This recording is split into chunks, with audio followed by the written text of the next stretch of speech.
Nós estamos lendo do livro Krishna, a Suprema Personalidade de Deus, escrito por Sua Divina Graça, A.C. Bhaktivedanta Swami Prabhupada. Capítulo 17. Krishna extingue o incêndio na floresta. O rei Parikshit, depois de ouvir falar do castigo de Kaliya, perguntou a Shukadeva Goswami por que Kaliya havia deixado sua bela terra e por que Garuda tinha sido tão agressivo com ele. Shukadeva Goswami informou ao rei que a ilha conhecida como Nagalaya era habitada por serpentes e que Kaliya era uma das principais serpentes de lá.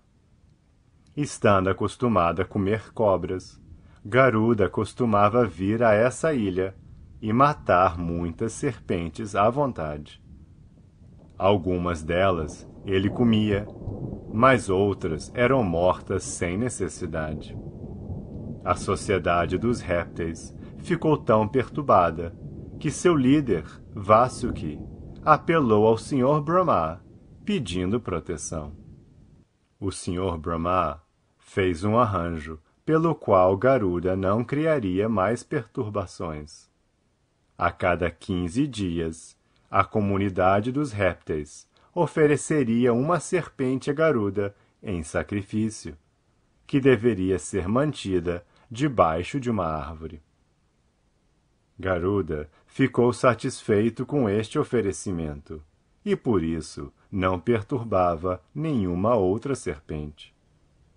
Mas, aos poucos, Kaliya se aproveitou desta situação. Estando desnecessariamente arrogante, por causa do volume de veneno que havia acumulado, e também por causa de seu poder material, ele pensou: por que se deve oferecer este sacrifício a Garuda? Então, deixou de oferecer sacrifício, e, em vez disso, ele mesmo comia a oferenda feita a Garuda.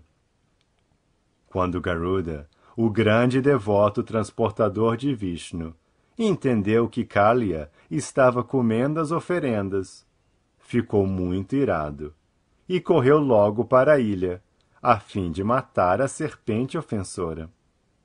Kaliya tentou lutar com Garuda e enfrentou-o com seus muitos capelos e afiados dentes venenosos.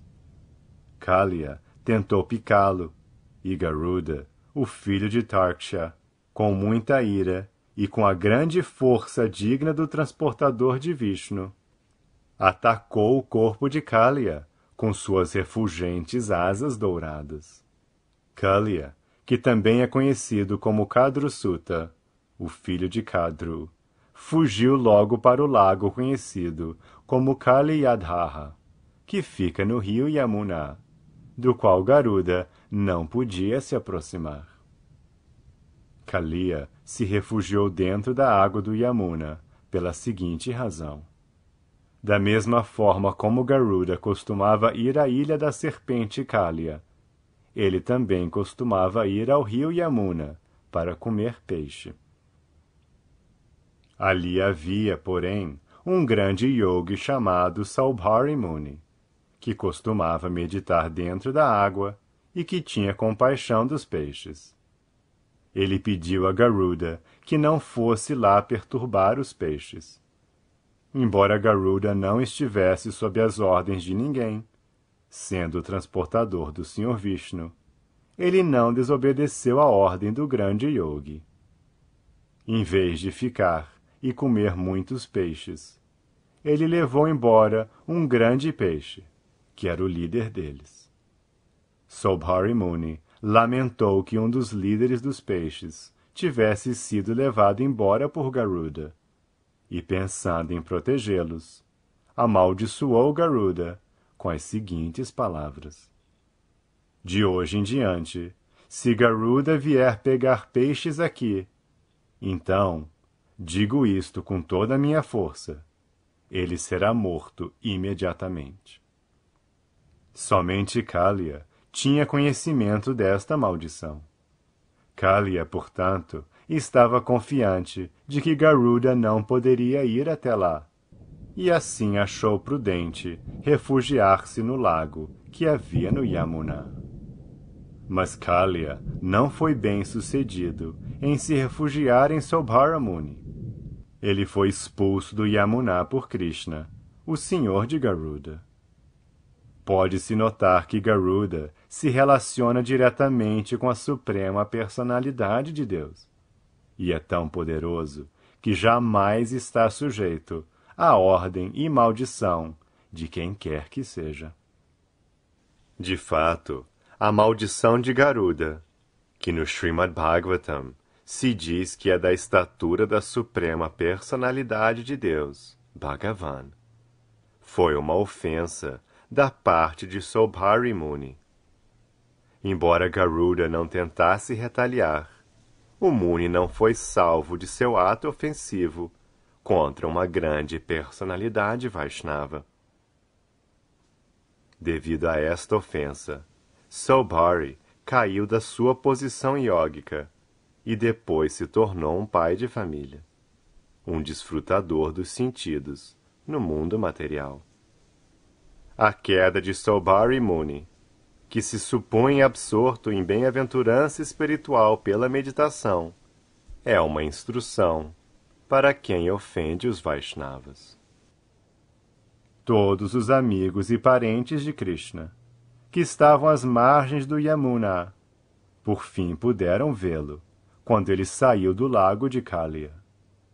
Krishna apareceu diante deles, belamente decorado, todo ungido de polpa de chandana, enfeitado com joias e pedras preciosas, e quase completamente coberto de ouro. Os habitantes de Vrindavana, os vaqueiros meninos e homens, Mãe Yashoda, Nanda Maharaj e todas as vacas e bezerros, viram Krishna saindo do Yamuna, e foi como se eles tivessem recuperado sua própria vida. Quando se recupera a vida, naturalmente há muito prazer e alegria. Cada um por vez, todos apertaram Krishna ao peito, e assim sentiram um grande alívio. Mãe Yashoda, Rohini, Maharaj Nanda e os vaqueiros ficaram tão felizes que abraçaram Krishna e pensaram ter alcançado a meta final de suas vidas. Balarama também abraçou Krishna, mas estava rindo, porque quando todos os demais estavam cheios de ansiedade, ele sabia o que estava acontecendo com Krishna. Todas as árvores da margem do Yamuna, todas as vacas, touros e bezerros, sentiam enorme prazer por Krishna estar lá. Os brahmanas que moravam em Vrindavana logo vieram com suas esposas para dar os parabéns a Krishna e aos membros de sua família. E porque os brahmanas são considerados mestres espirituais da sociedade, eles ofereceram suas bênçãos a Krishna e família, por causa da libertação de Krishna. Também pediram que Maharaj Nanda lhes desse alguma caridade naquela ocasião. Estando tão satisfeito com o regresso de Krishna, Maharaj Nanda começou a dar muitas vacas e muito ouro em caridade aos brahmanas.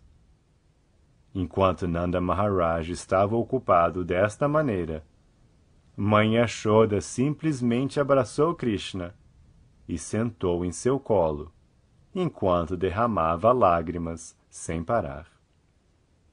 Como já estava quase de noite, e todos os habitantes de Vrindavana, incluindo as vacas e bezerros, estavam muito cansados, eles decidiram descansar à margem do rio. No meio da noite, enquanto descansavam, aconteceu de repente um grande incêndio na floresta. E logo pareceu que o incêndio devoraria sem demora todos os habitantes de Vrindavana. Assim que sentiram o calor do fogo, logo se refugiaram em Krishna, a suprema personalidade de Deus, embora ele estivesse fazendo o papel de seu filho. Começaram a dizer: nosso querido Krishna, ó suprema personalidade de Deus, ó nosso querido Balarama, o reservatório de toda a força.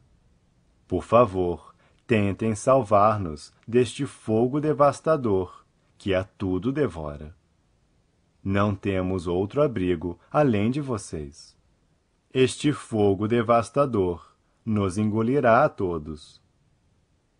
Assim, eles oraram a Krishna, dizendo que não podiam se abrigar, senão em seus pés de lótus.